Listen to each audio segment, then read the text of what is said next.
Hey everybody, I know it's been a little bit since I've done any video content, so I wanted to throw a little bit of something out there. So, not too long ago on Instagram, I had made up a meme. It was like this chattering bird meme. You can check it out if you're not already following me on Instagram. I'm at Polyroll Models on Instagram, and it was me kind of taking a shot at the word Throuples, which is a word you see a lot in regards to like three people in a relationship together. So I want to sort of expand a little bit on what I was saying there. I don't have any legitimate problem with the word thruple. Like, I don't like the word. Like, I don't like the way that it sounds. I don't like the way that it rolls off the tongue. But like, if somebody identifies as being a part of a thruple, like, I don't have any issue with that.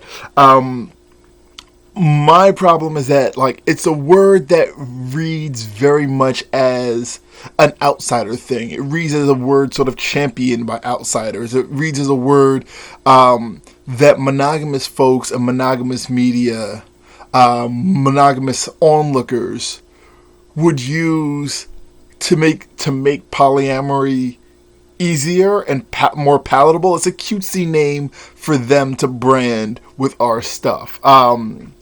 And like I think about it in terms of breakdancing. Like the people, the b-boys who engage in that art form, they don't call it breakdancing. That's something outsiders called it. When gangster rap became a thing back in like the early '90s with like NWA and a few other groups, like they never referred to themselves as gangster rap. They referred to themselves as reality rap, but outsiders called it that. I'm always very wary of like outsider perspective on this work that we do, on this life that we live.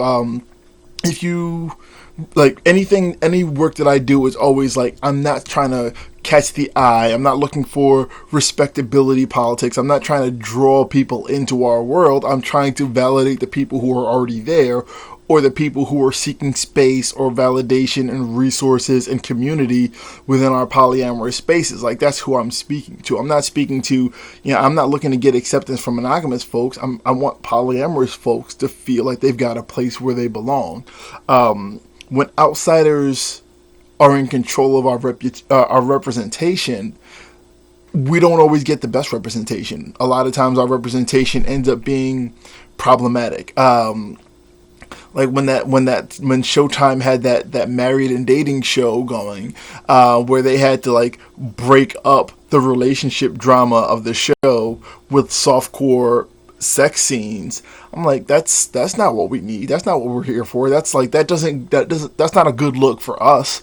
A lot of the representation that we get is like really white and really cisgender and really able-bodied and thin and traditionally attractive and like that's not what we need. Like we don't need aggressively sexual representation. We don't need mass we don't need like aggressively privileged representation. We don't need negative representation. Like this narrow view of who we are, like that doesn't help. That doesn't help the work that we do. That doesn't help the lives that we live. So like I'm just always really wary of respectability politics. I'm always really wary of like putting our best foot forward for people who aren't us. I'm always really wary about that sort of thing, and in this time, like, I just sort of narrowed it down to the word thruple and the way that it gets tossed around and who tosses it around. But like, if you're in a triad, if you're in a 3-person relationship, like I'm in a triad. Like if someone in my triad said they want to refer to it as a thruple, I'd be fine. Like it's fine. It's not about the word. It's about a lot of things that sort of surround the word. And I want to be a little bit more in depth with that because I didn't want people to think I was like specifically trying to target like individuals or anything like that. So yeah, thanks.